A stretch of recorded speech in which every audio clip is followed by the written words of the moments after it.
Baik, Assalamualaikum warahmatullahi wabarakatuh. Selamat pagi Bapak. Mohon izin sebelumnya saya Maulana Andika Bagasara dengan nomor NIM 434221032. Kali ini saya akan mempresentasikan di praktikum 4 dan praktikum 5 untuk mata kuliah Cloud Computing praktikum. Mungkin tidak berlama-lama, mungkin bisa langsung saya presentasikan. Yang pertama-tama di praktikum 4. Di sini di praktikum 4 kami mempelajari apa itu maupun mempraktikkan Ansible Provisioning. Nah, untuk itu di praktikum 4 ini kami diarahkan untuk mencoba membuat 3 virtual machine, yang mana kemudian kita melakukan sebuah provisioning dan profesional secara open source lah di Ansible sebuah automated dan infrastructure of code. Nah, yang pertama kita diarahkan untuk di fragment file kita ada multiple virtual machine dengan Ansible provisioning.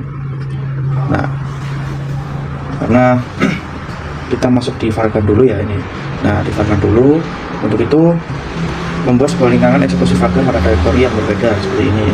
Jadi kita masukkan dulu ke metode untuk 5, lalu user tetap di 25, lalu kemudian untuk tutup ini dimodifikasi dari fragment file hingga menjadi seperti berikut. Nah, jadi source code-nya seperti ini. Yang pertama tombol 5, lalu ada Ansible provisioning, fragment configure, config fragment. Nah, berikut adalah hasil sintak ataupun prompt saya yang coba saya implementasikan di Visual Studio. Nah, kemudian buat sebuah file ini pada directory tersebut kita beri nama sebuah web.yml. Lalu file ini merupakan Ansible playbook dan berisi konfigurasi yang akan dijalankan oleh Ansible guna melakukan instalasi web server pada virtual machine 1 maupun virtual machine 2 secara otomatis. Nah, isi dari file ini sendiri adalah sebagai berikut Bapak. Nah, ada di pertama di host virtual machine 1, virtual machine 2, become yes. Berikutnya adalah name install apache 2, name berada. Nah, berikut.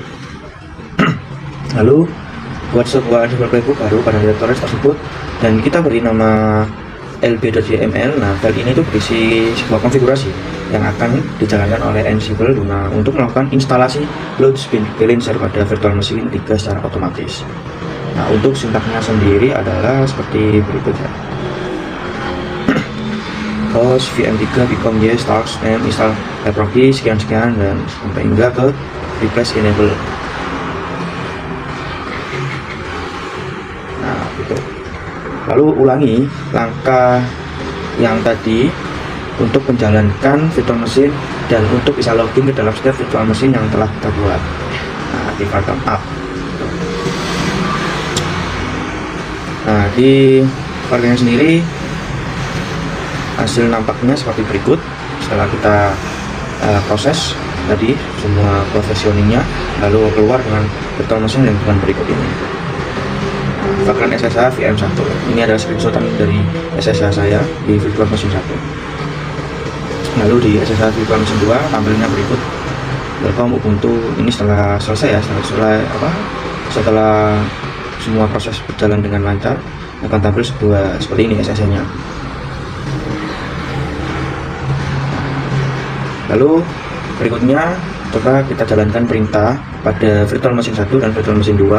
Gunanya untuk apa? Untuk memastikan bahwa profesional ini telah melakukan sebuah instalasi web service Apache 2. Lalu jika output ini itu tidak menunjukkan bahwasanya sistem ini error, maka provisioning ini berhasil dan Apache 2 ini bisa kita kategorikan telah terinstall pada kedua virtual machine tersebut.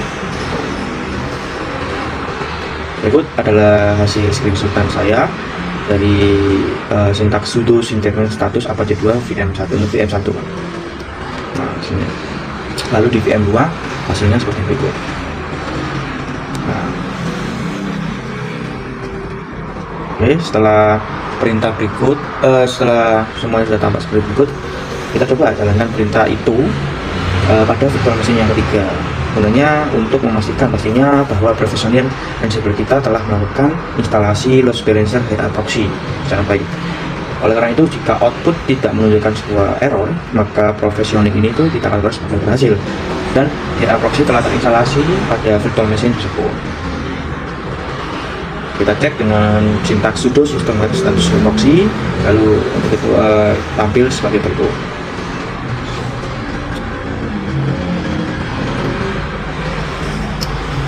Nah, dari percobaan virtual machine 1, 2, maupun 3 dengan proses mulai dari SSH tersebut dan segala macam.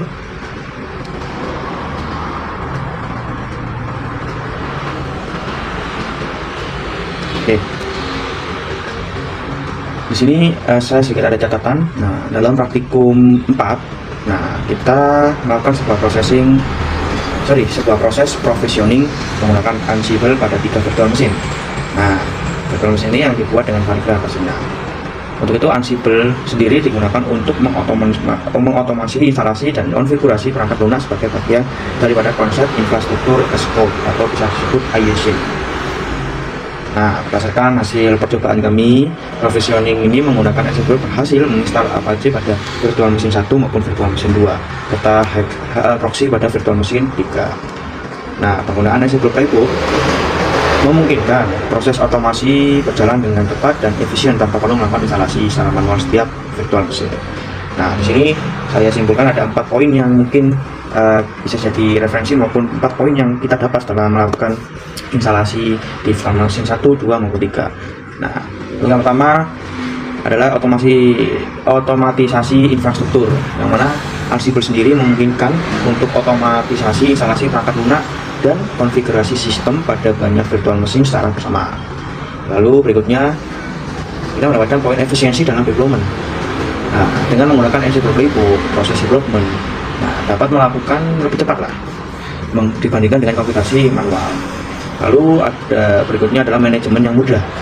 Nah, kami rasa dengan pendekatan infrastruktur as code memungkinkan administrator sistem itu dengan mudah mengelola dan menyelesaikan konfigurasi virtual machine hanya dengan mengubah file konfigurasi Ansible. Lalu yang terakhir adalah konsistensi sistem. Nah, jadi pengguna Ansible ini dapat kita pastikan bahwa setiap virtual machine itu mendapat konfigurasi yang sama tanpa adanya perbedaan akibat kesalahan manual maupun kesalahan yang lainnya. Nah, secara keseluruhan, praktikum 4 ini bisa kami simpulkan menunjukkan bahwasannya di sini adalah bagaimana Ansible dapat digunakan untuk menyederhanakan dan otomatisasi proses provisionis infrastruktur, menjadikannya alat yang sangat berguna dalam pengelolaan server dan layanan yang berbasis Docker.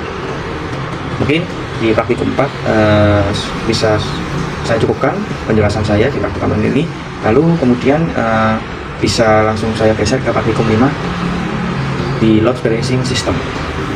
Oke. Nah, di load balancing system ini sendiri adalah sebuah upaya atau percobaan untuk mengkonfigurasi sistem penyimbang beban. Nah, makanya oleh karena itu bisa disebut dengan load balancer system.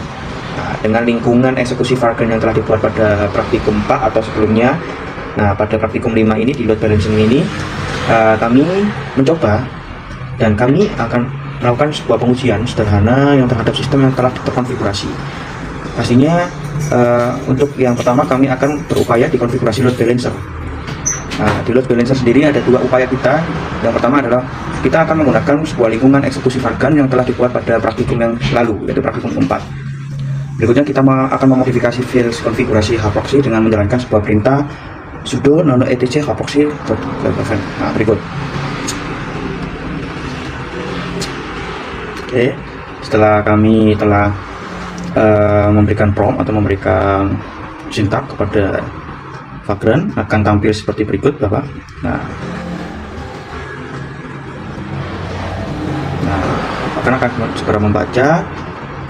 Nah, yang di front end atau font akan seperti berikut, dan back endnya sendiri akan keluar server web 1 maupun server web 2 nya seperti berikut. Nah, untuk itu penjelasannya sendiri dari front end maupun back end. Nah, di sini sudah saya cantumkan juga. Nah, yang mana front end ini adalah mendefinisikan dan memberikan nama untuk bagian front end dari load balancing system. Nah, dalam contoh ini nama yang digunakan adalah HTTP front. Nah, yang ini.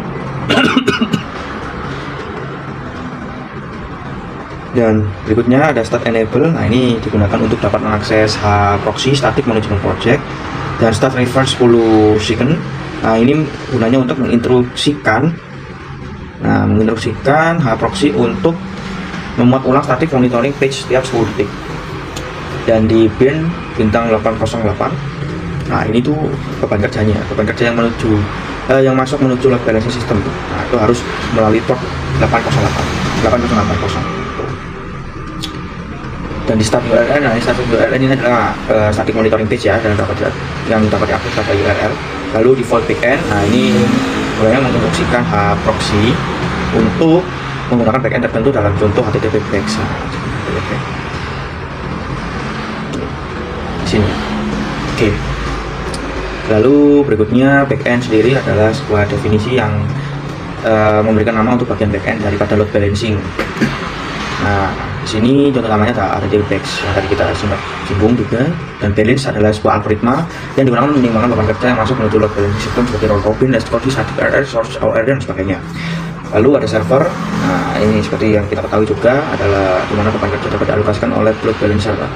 Di syntax sendiri adalah untuk menginstruksikan sebuah load balancer untuk melakukan health check setiap beberapa waktu untuk memeriksa status up atau down dari setiap server.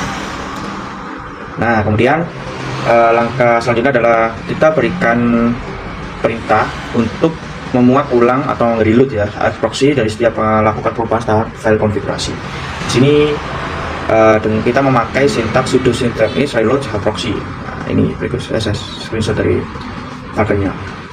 Nah, untuk di 5.2 adalah kita berupaya untuk uji beban, bagaimana sejauh mana beban sederhana dengan Apache Backmounting Tool ini bagaimana. Nah, setelah kami unduh di apache-launch.com,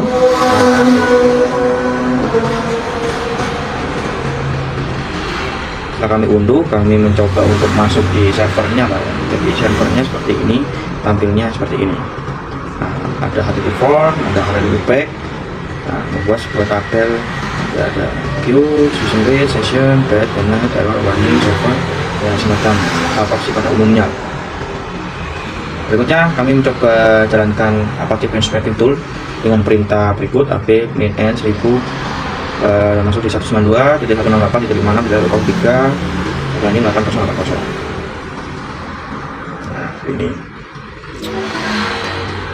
Nah, selanjutnya kami juga mencoba observasi pada proxy itu sendiri. Static monitoring page selama Apache Benchmarking Tool bekerja itu bagaimana, dan saya coba eksperimen lebih dalam. Dari parameter min e dan c ini sejauh mana algoritma konfigurasi load balancer-nya itu. Akhirnya dengan itu kami dapatkan di sini output yang ditampilkan adalah seperti berikut. Ini tampil seperti ini. Ada John session. Nah, ini sintaknya. Nah, setelah kami melakukan tes Apache benchmarking, kita ditampakkan dengan seperti berikut. Nah, ini.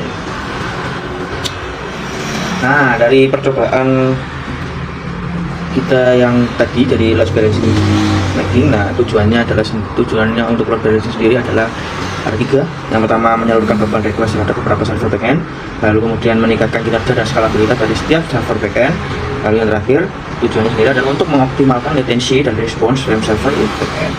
Nah, bisa kita simpulkan bahwasanya pada praktikum 5 ini untuk praktikum load balancer ini menggunakan hand proxy dengan algoritma round robin, yang mana load balancer membagi beban secara merata ke semua server backend secara urut. Lalu dengan tool Apache Benchmarking yang telah kami install ya, nah kami dapat melakukan testing, yaitu request total terhadap server dan beberapa request yang bisa masuk secara bersamaan. Nah, untuk itu hasil analisisnya sendiri kami menggunakan proxy static monitoring page selama proses memory dijalankan. Nah, di situ kami menemukan 2 percobaan yang kami lakukan sebagai berikut. Yang pertama, misalkan seperti ini, kami menemukan server seperti ini. Lalu yang kedua, kami menemukan seperti ini. Nah, berdasarkan 2 percobaan ini, nah, kami dapatkan bahwa kinerja load balancer itu sudah optimal, ditunjukkan dengan load balancing pada web 1 maupun di web 2. Nah, itu merata dan tidak ada antrian